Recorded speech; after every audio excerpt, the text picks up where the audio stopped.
अस्सलाम वालेकुम। आप सबको वेलकम करता हूँ अपने यूट्यूब चैनल हैप्पी गार्डनिंग पर और उम्मीद करता हूँ कि आप सब ठीक-ठाक होंगे। आज मैं प्रोपेगेट करने लगा हूँ फॉक्सटेल फर्न को और काफ़ी टाइम हो गया है इसको मैंने प्रोपेगेट नहीं किया, इसको मैंने कुछ भी नहीं किया बल्कि अभी ये बहुत ज़्यादा क्राउडेड हो गया है, बहुत ज़्यादा जो है अब इसका इफ़ेक्ट होने लगा है इसकी ग्रोथ पे और इसकी ओवरऑल हेल्थ पे। क्योंकि देख लें पॉट जो है तकरीबन 12 से 14 इंच का पॉट है लेकिन तकरीबन 2 ढाई साल हो गए हैं इसको मैंने रीपॉट नहीं किया, रूट प्रूनिंग नहीं की, प्रोपेगेट नहीं किया।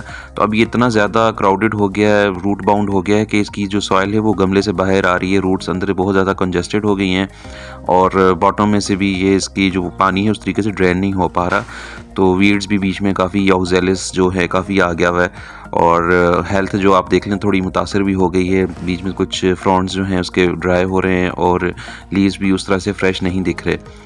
तो बहरहाल स्प्रिंग जो है बेस्ट टाइम है, अब फरवरी का महीना चल रहा है, स्प्रिंग बेस्ट टाइम होता है ज़्यादातर प्रोपोगेशन करने का या डिवीजन मेथड के साथ आप डिवाइड कर सकते हैं प्लांट्स को जो भी क्राउडेड हो रहे हैं या ज़्यादा बुशी हो गए। तो अभी इसको मैं पॉट को से निकाल लेता हूँ प्लांट को, तो थोड़ी मेहनत करनी पड़ेगी क्योंकि पॉट जो है बहुत बुरी तरह रूट बाउंड हो गया है। 2 ढाई साल हो गए मैंने इसको छेड़ा। इवन अब ये इसकी जो हेल्थ काफ़ी मुतासिर हो रही है। तो आज मुझे थोड़ा टाइम मिला, मैंने सोचा इसको डिवीजन मेथड के थ्रू प्रोपेगेट किया जाए और ज़्यादातर डिवीजन मेथड के साथ ही इसको प्रोपेगेट किया जाता है।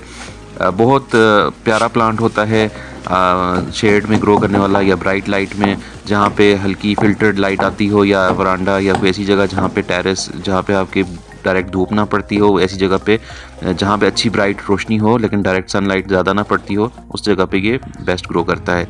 या अगर सनलाइट मिले भी तो थोड़ी टाइम के लिए मिल जाए, 2-3 घंटे की सुबह की, तो बाकी टाइम ब्राइट लाइट मिलती रहे।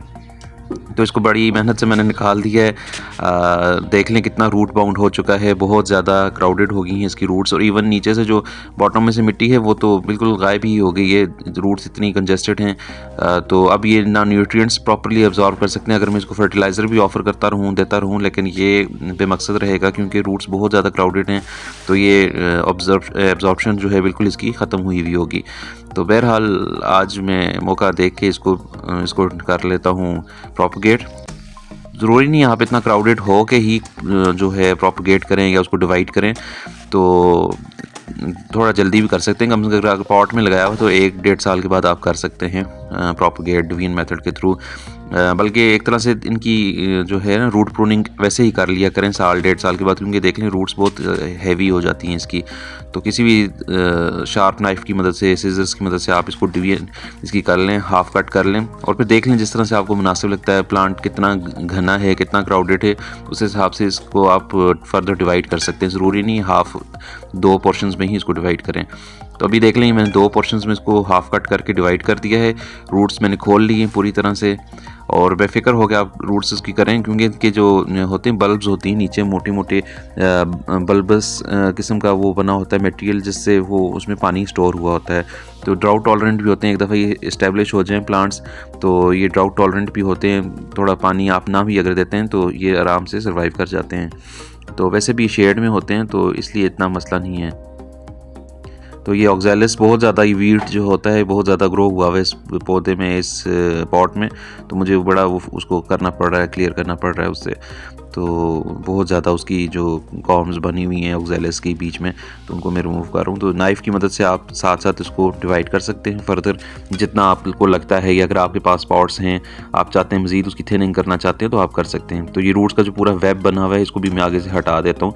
ये जो सर्कल में रूट्स घूमना शुरू हो जाते हैं पॉट के, तो इनको मैं हटा दे रहा हूँ ताकि जो रूट्स जो हैं उनको थोड़ी हवा मिल सके, ऑक्सीजन मिल सके और ये प्लांट को जो एयर सर्कुलेशन है रूट्स की जो थोड़ी सी उसमें हवा हो जाए, क्योंकि बहुत ज़्यादा कंजेस्टेड हुई हुई हैं। तो इनको मैं थिनिंग कर रहा हूँ, थोड़ा हल्का कर रहा हूँ। और फरवरी का टाइम जो होता है बेस्ट टाइम होता है, क्योंकि इस टाइम पे अब ग्रोथ होना शुरू हो जाएगी। अभी जैसे धूपें 2-4 और लगेंगी, थोड़ा सा मज़ीद मौसम में गर्माइश आएगी तो फ़ौरन इन प्लांट्स में ग्रोथ होना शुरू हो जाती है, एक्टिवली ग्रोथ करने लग जाते हैं। तो जितना भी वो इनको स्ट्रेस मिला होता है वो उसमें से ईज़िली रिकवर कर जाते हैं। बाकी ये है कि ये गर्मियों में अच्छे से ग्रो करता है, लश ग्रीन लीव्स होते हैं। अगर आपके यहाँ बहुत ज़्यादा ठंड पड़ती है तो उसको थोड़ा सा शेड में ले जाएं। बाकी टाइम ये है कि इनको कोई मसला नहीं होता, ये टॉलरेट कर लेते हैं हल्की फुल्की ठंड। हमारे एरिया की ठंड तो कर लेते हैं, 0 तक टेम्परेचर जाते हैं, माइनस में बाज़ औक़ात 1-2 डिग्री चले जाते हैं तो, लेकिन ये कि टॉलरेट कर लेते हैं हमारे यहाँ की ठंड। अगर बहुत ज़्यादा ठंड है, बर्फ़ पड़ती है आपके यहाँ ज़्यादा, तो वहाँ पे शायद आप इसको थोड़ा सा प्रोटेक्शन देनी पड़े। तो बहरहाल ये देख लें, अभी इसको मैं चाहता हूँ और भी डिवाइड कर लूँ। तो ये देख लें, मैंने 2-3 मज़ीद फर्दर उसकी डिवीजन कर दी हैं।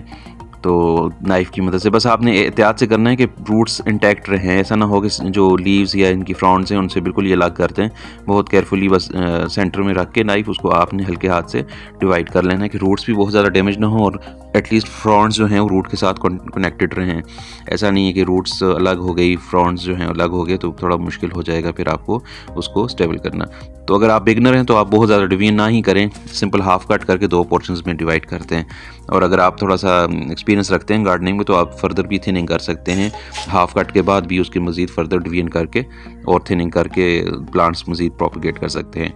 तो अब मैंने जो पॉट्स लिए हैं, प्लास्टिक पॉट्स लिए हैं, ताकि नेक्स्ट टाइम मुझे ये होगा कि प्लास्टिक पॉट में से प्लांट्स को निकालना थोड़ा कन्वीनियंट होता है कंपैरेटिवली क्ले पॉट से। और वैसे भी शेड में रखना है तो क्ले पॉट्स शेड में आराम से चल जाते हैं।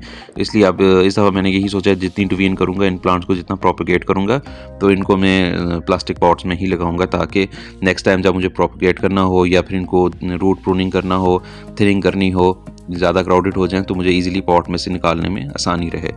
तो पॉट्स में बड़े लगा दूंगा। अभी फ़िलहाल छोटे मैंने थिनिंग करके छोटे हिस्से किए हैं, थोड़े प्लांट्स किए हैं, तो इसलिए फिर अभी छोटे पॉट्स ही काफ़ी हैं।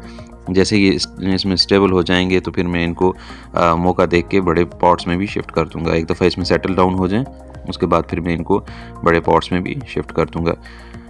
तो ये रूट्स के साथ आप इनको पॉट्स में लगा दें। तो बहुत ज़्यादा थिनिंग ना भी करें, अगर आपको एक्सपीरियंस नहीं है तो 2-3 पोर्शंस बना लें डिवाइड करके, तो तब भी काफ़ी है।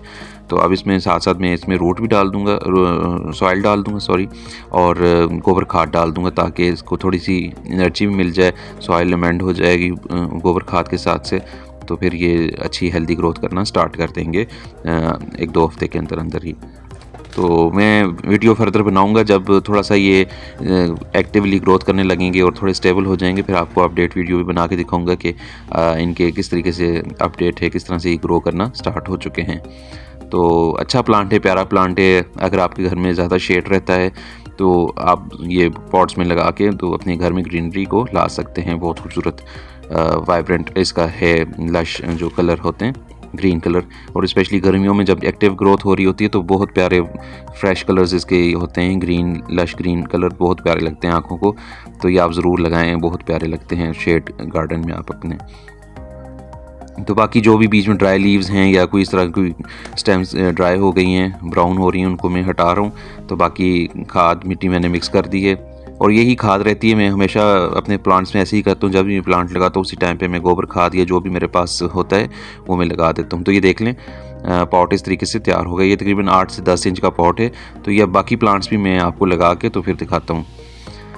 ये देख लें मैंने सारे प्लांट्स जो हैं इन पॉट्स में लगा दिए हैं। अब ये देख लें कितने अच्छे से सेटल डाउन हो गए हैं। ये तकरीबन बन गए हैं 2, 4, 5, 6 प्लांट्स बन गए, 6 प्लांट्स बन गए। और ये देखें ये बड़ा पॉट मैंने लिया है, बड़ा इसमें बड़ा थिक वाला लगा दिया है।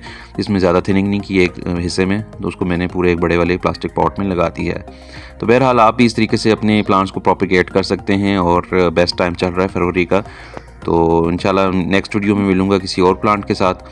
अगर वीडियो पसंद आई तो चैनल को ज़रूर सब्सक्राइब कीजिएगा। मिलता हूँ नेक्स्ट वीडियो में, तब तक के लिए अल्लाह हाफिज़।